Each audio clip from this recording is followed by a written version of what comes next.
Kayo mga DDS, nakipaglaban kayo kay Sara Duterte. Nakikipaglaban kayo para ibalik si Rodrigo Duterte sa Pilipinas. Pero hindi po makatulong yung panawagan nyo.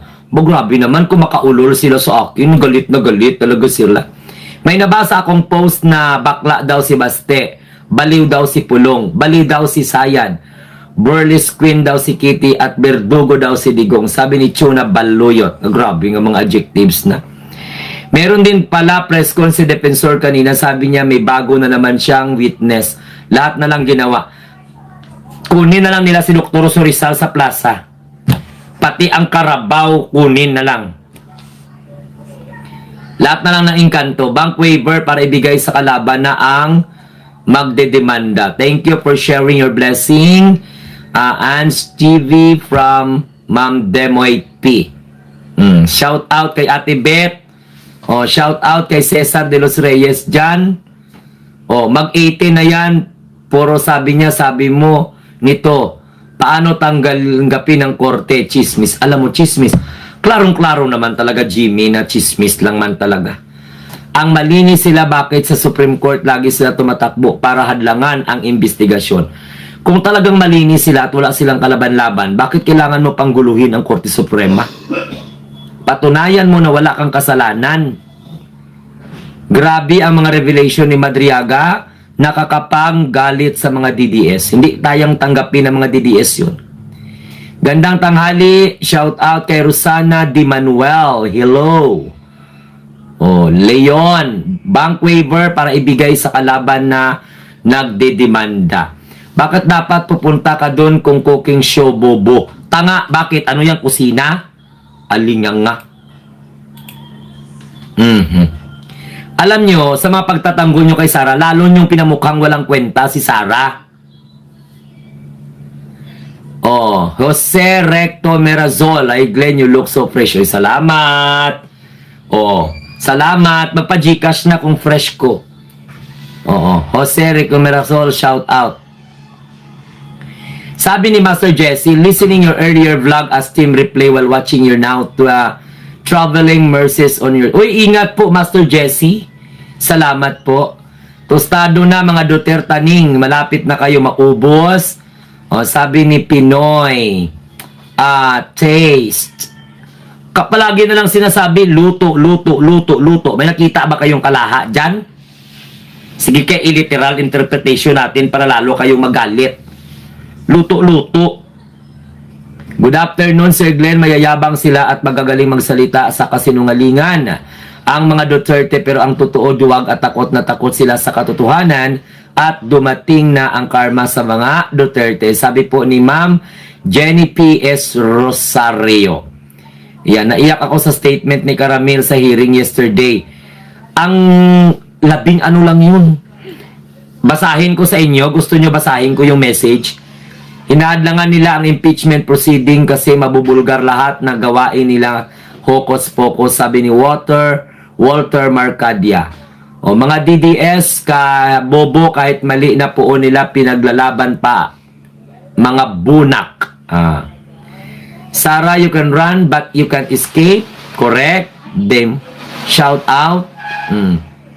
Ano oras na? Alas 12:18. Dapat magpahatid na ako sa terminal mga alauna o alas 2. Alauna, alas 2, alas 8 ang flight ko. Dapat alas 6 nandoon na ako sa airport para hindi ako maiwan ng aeroplanes. Ayan. Good afternoon. Tostado na ang mga Dutertanings. Malapit na kayo maubos. Kaya pala deodorant binibenta ni Kitty. Mabaho ang pamilya niya. Thank you very much, Ma'am Demoy Pe. Kay Persissima, hello. Sino pa mag-comment kayo dyan? Kay Ma'am Ninita Umali. So, mag-comment kayo dyan, ha? So, napansin ninyo ang mga DDS na tamime sila. Parang patay malisya sila sa pahinakalat nila na patay na ang presidente. Parang wala silang kaalam-alam ba? Pero sila po ang mga nagpapakalat niyan. Kulto na ang tawag sa mga DDS kahit nandyan na ang mga ebidensya, bulag pa rin sila. Sabi po ni Chuna Baluyot. Yes, wala tahimik si Iyotman ngayon. Tahimik si Iyotman. Hindi niya maintindihan kung ano nararamdaman nila. Oh. And then, tingnan mo, alam mo sa totoo lang, darating ang panahon, ang mga Duterte niyan, magkakainggitan yan sila. Kasi kung anong ginawa mo sa Pangulong Bongbong Marcos, babalik po yan sa iyo. So, darating ang panahon, mawawalan ka ng ano ba? Kumbaga, lahat. No, have a safe trip, sabi ni Tuna Baluyot. Oh. Ganito yon ha. Mag-away-away yan sila balang araw. Mawawalan yan sila ng tiwala sa bawat isa. Alam mo kung ano yung reason? Kapangyarihan.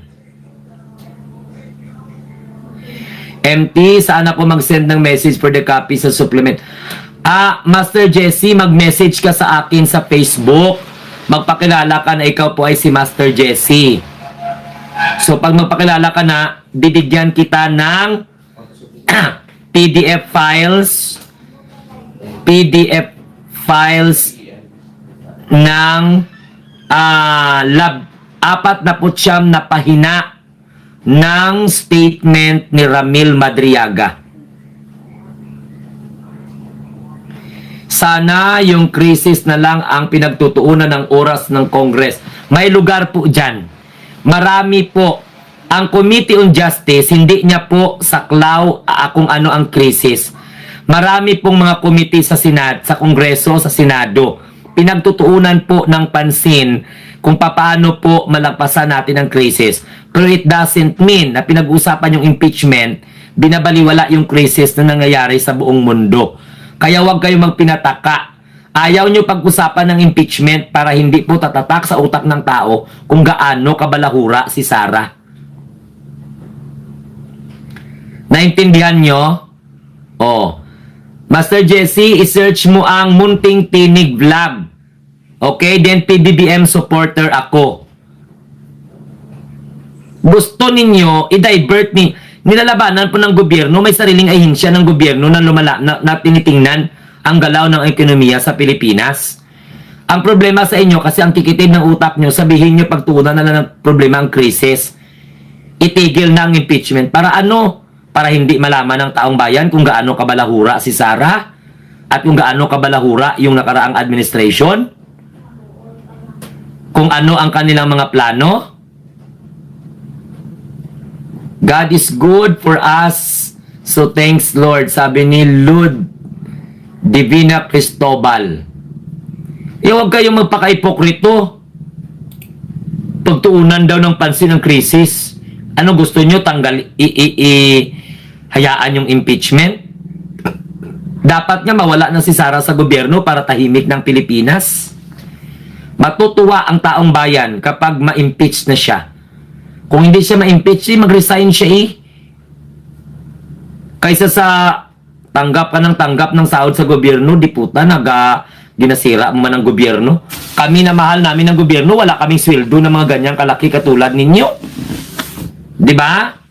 Kayo na mga naninira sa gobyerno, nagtatrabaho kayo sa gobyerno, pagkatapos sinisiraan nyo pa yung gobyerno, may sahod pa kayo. Di ba hindi kayo nahiya sa mga sarili ninyo? Mga Duterte Dayad supporters? Akala mo yung ibang mga DDS nga mga nakatrabaho sa Kapitol? May kanya-kanyang ahensya ang House of Representatives to expand naman brain. Hindi nila kasi matanggap yun. Hindi nila matanggap na kung saan, wait lang guys ha. Kaya may kanya-kanyang schedule sa Congress, hindi hadlang ang impeachment. Ayaw lang nila malaman ang pagnanakaw ni Sara, kaya gusto nila ihinto ang impeachment. Hindi man pwede. Pagtalikod po sa constitutional duty yun. Constitutional mandate, constitutional duty ng Kongreso ang pagpa-facilitate ng impeachment. Ang impeachment hindi din kasi pwedeng talakayin niya ng DTI, ng NEDA, ng DND. Only the House of Representatives Committee on Justice.